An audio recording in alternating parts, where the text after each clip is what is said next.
आशा करता हूँ आप सब बहुत अच्छे होंगे। मेरा नाम है सिद्धांत अग्निहोत्री। स्टडी ग्लोस पे आपका बहुत बहुत स्वागत है।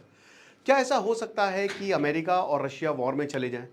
क्या ऐसा हो सकता है कि रशिया जो है वो यूक्रेन से भी आगे बढ़ जाए या किसी और देशों को अटैक कर दे? हम इन सारी बातों पे डिस्कशन करेंगे। आगे बढ़ते हैं, लेकिन उससे पहले बता दूं कि हमने नेक्स्ट एआई का कोर्स लॉन्च कर दिया है। मात्र 400 रुपए का, दुनिया का सबसे सस्ता, टोटल 25 लेक्चर्स, एक सर्टिफिकेशन कोर्स है 1 साल की वैलिडिटी के साथ। आप इस कोर्स को अवेल करें, एआई टूल्स को यूज करें। शुरुआत के 500 स्टूडेंट्स के लिए मात्र ये ऑफर है। 3 नवंबर से क्लास शुरू होगी।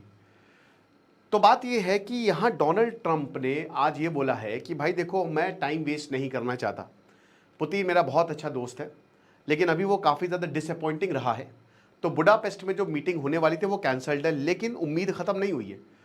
जो दिमित्री हैं, ठीक है ना, रशिया के इन्वॉय, और स्टीव विटकॉफ अमेरिका के इन्वॉय, मतलब रशिया और अमेरिका डेलीगेशन जो है वो मीटिंग कर रहे हैं और उनकी टॉक्स चल रही है। दिमित्री कह रहे हैं कि हम बहुत ही क्लोज हैं, we are very close to dialogue, और हो सकता है कोई ट्रीटी साइन कर ली जाए।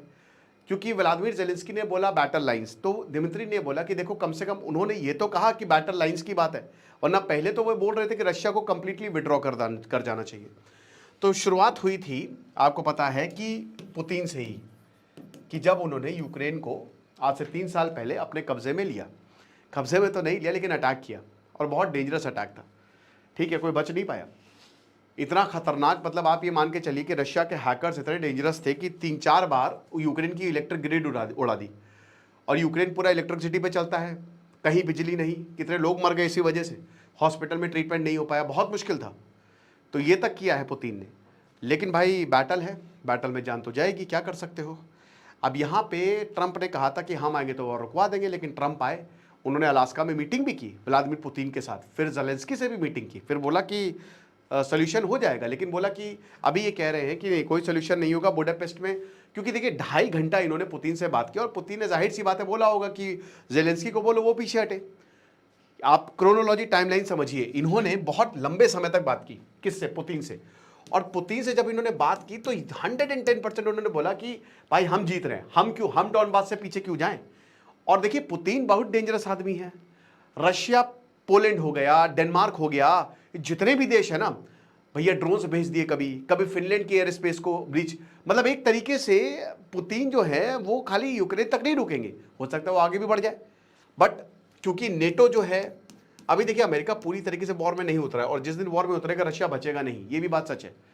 नेटो भाई अभी खाली अमेरिका सपोर्ट कर रहा है, यूके सपोर्ट कर रहा है, तब जाके रशिया की कमर टूट गई है और यूक्रेन अभी तक टिका रहा, वरना यूक्रेन के बचने के कोई आसार थे ही नहीं। तो एक तरीके से इन्होंने बात की, तो इन्होंने बोला होगा कि भैया आप यूक्रेन से बोलो जेलेंस्की से कि वो पीछे हटे। तो फिर जेलेंस्की आए टोमाहॉक मिसाइल के लिए, लेकिन यहां ट्रंप ने उनके ऊपर इतना चिल्लाया, इतना चीखा, बहुत बहुत मतलब बेइज्जती करके मैप वैप फेंक दिया उठा के। ये बैटल लाइन समझा रहे हैं, क्योंकि भाई यही बोला होगा पुतिन ने कि मीटिंग तब तो करें, क्योंकि बुडापेस्ट हंगरी में होने वाली थी। हंगरी वाले भी बड़े मजेदार, वर्ल्ड वॉर 2 में भी हंगरी का बहुत बड़ा रोल था, हंगरी ऑस्ट्रिया इन सबका।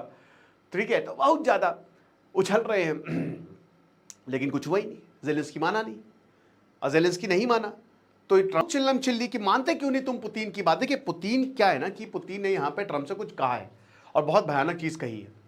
मुझे ऐसा लगता है कि जो व्लादिमीर पुतिन है वो बहुत बड़ा कुछ करने वाले हैं यूक्रेन में, क्योंकि न्यूक्लियर ड्रिल्स उन्होंने शुरू कर दिए। कुछ भी हो सकता है, एनीथिंग कैन हैपन। या तो वो हो सकता है किसी यूरोपियन नेशन पे हमला कर दे, और अगर ऐसा होगा तो अमेरिका इन्वॉल्व होगा, क्योंकि नेटो, सारा पूरा यूरोप तो नेटो का ही मेंबर है कुछ को छोड़ के, और रशिया जानबूझ के नेटो मेंबर पे हमला करेगा। हो सकता ना भी करे, बट वही बता रहे कि अगर ऐसा हुआ तो देखिए रशिया तो जाएगा, रशिया के ऊपर तो अब यूरोप ने भी सैंक्शन लगा दिए हैं, और रशिया से अमेरिका भी तो बहुत कुछ खरीद रहा है, यूरेनियम फर्टिलाइजर। तो रशिया तो जाएगा, वो तो बचेगा नहीं, लेकिन भैया अमेरिका भी तो तबाह होगा।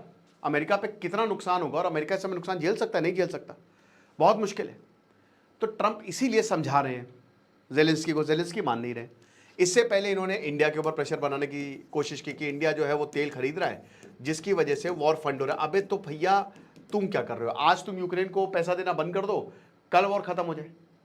लेकिन ऐसा नहीं है, ट्रंप ने सारी कोशिश कर ली, उनको पता ना पुतिन मानेंगे, ना भारत मानेगा, ना पूरी दुनिया मानेगी, ना हम मानेंगे। तो बेस्ट क्या है, अब छोड़ो यार, पुतिन से तो कोई उम्मीद नहीं है, जेलेंस्की को पकड़ो। पर यहां पे जेलेंस्की भी नहीं माने हैं, आप समझ रहे हो। अब आगे क्या होगा, आगे हो सकता है कि रशिया इतना मेजर अटैक कर दे यूक्रेन के ऊपर कि संभल ही ना पाए। यूक्रेन के पास कुछ नहीं है, तो यूक्रेन मांग रहा है टोमाहोक मिसाइल अमेरिका से कि आप हमको मिसाइल दो, आप हमको वेपन दो, हम मार देंगे, हम मार सकते हैं। लेकिन यूक्रेन ने अभी तक कुछ भी नहीं किया है, कोई एरिया रशिया का इन्होंने नहीं कब्जाया है। खार्किव, कीव सब खत्म। ये रशिया लगातार आगे बढ़ता जा रहा है और आधा यूक्रेन ले सकता है। और रशिया के पास, रशिया इसीलिए इतना कॉन्फिडेंट है क्योंकि उसके पास अच्छा खासा लैंड है। यूक्रेन की जमीन रशिया के पास है, तगड़ी जमीनें हैं। 1 लाख स्क्वायर किलोमीटर के से ज्यादा की जमीन जो है डॉनबास रीजन तो यूक्रेन से जाएगा। तो अब बात यह है कि बैटल लाइंस की बात हो रही है, लेकिन भैया थोड़ी ना व्लादिमीर जेलेंस्की अब इतना आगे आगे वो पीछे नहीं जाएंगे और ना ही वो अपना कोई लैंड देंगे, क्योंकि कल को रशिया और आगे बढ़ जाएगा, अब क्या कर लोगे। तो अमेरिका को ये बहुत बड़ा डर है कि वो डायरेक्टली इन्वॉल्व हो सकता है, रशिया और अमेरिका का एक डायरेक्ट युद्ध हो सकता है। That is quite a possibility, ठीक है। और अमेरिका बिल्कुल भी ये नहीं चाहता है, वो दूर रहना चाहता है इन सबसे। उसने ईरान में अगर बम गिराए तो ईरान के पलटवार करने की ताकत नहीं थी। सेम विथ गाजा, लेकिन रशिया के पास है और बहुत खतरनाक है। रशिया अमेरिका के बाद रशिया की सबसे पावरफुल मिलिट्री है और वो प्रूवन मिलिट्री, चाइना की तरह नहीं कि बस बतौलेबाजी हवा में है। उनके जो हथियार है वो प्रूवन है। और ये बात सच है कि रशिया अभी तक पूरी वो ताकत नहीं लगा रहा है, वो अभी भी इसको वॉर नहीं कह रहा है, ठीक है। वो अभी भी इसको एक मूवमेंट ही करेगा, ऑपरेशन कह रहा है। लेकिन अगर रशिया फुल फेजेड उतर गया, सारे हथियारों के साथ उतर गया, तो फिर प्रॉब्लम होगी। तो ये वॉर कब तक चलता रहेगा भाई? जब तक पुतिन चाहेंगे। पुतिन तो चाहेगा ही, पुतिन को तो कोई दिक्कत नहीं है, वो तो कह रहा है कि करते रहो वॉर, मेरे पास तो पैसा आ ही रहा है। तो डोनाल्ड ट्रंप ने सैंक्शंस तो लगा दिए हैं कि अब कोई भी तेल नहीं खरीदेगा 21 नवंबर तक। सारे जो भी है, रिलायंस भी भाई, रोजनेफ्ट में रिलायंस बड़ा पार्टनर है, तो वो सारे जो ऑप्शंस है वो देख रहे हैं कि क्या कर सकते हैं क्या नहीं कर सकते हैं। डायरेक्टली तो अब इंडिया भी नहीं तेल खरीद सकता। अब ये मूव आया है, देखते हैं क्या होगा। लेकिन भाई बोल तो रहे हैं रशिया वाले, दिमित्री बोल रहे हैं कि हम बहुत क्लोज हैं, बातचीत क्लोज हो जाएगी, हमारी बातचीत जो है वो डायलॉग हो जाएगा। बट क्या जेलेंस्की मानेंगे? जवाब है नहीं। और अगर नहीं मानेंगे तो युद्ध चलता रहेगा और इसमें अमेरिका इन्वॉल्व हो सकता है, आप ये मान के चलिए। आपको क्या लगता है मुझे कमेंट बॉक्स में जरूर बताइएगा। बाकी एक हमने छोटा सा चैनल, ट्रैवलिंग चैनल शुरू किया है, आप उसको सब्सक्राइब करें, आपको बहुत ज़्यादा फायदा होगा। फ़ायदा क्या होगा मतलब भाई, थोड़ा हम लोग जो ट्रैवल करते हैं वो आपको भी पता लगेगा, आप भी देख लेंगे, थोड़ा अवेयर हो जाएंगे कहाँ कहाँ जाना है कहाँ नहीं जाना है। एक honest review. Thank you so much. हम चिल्ला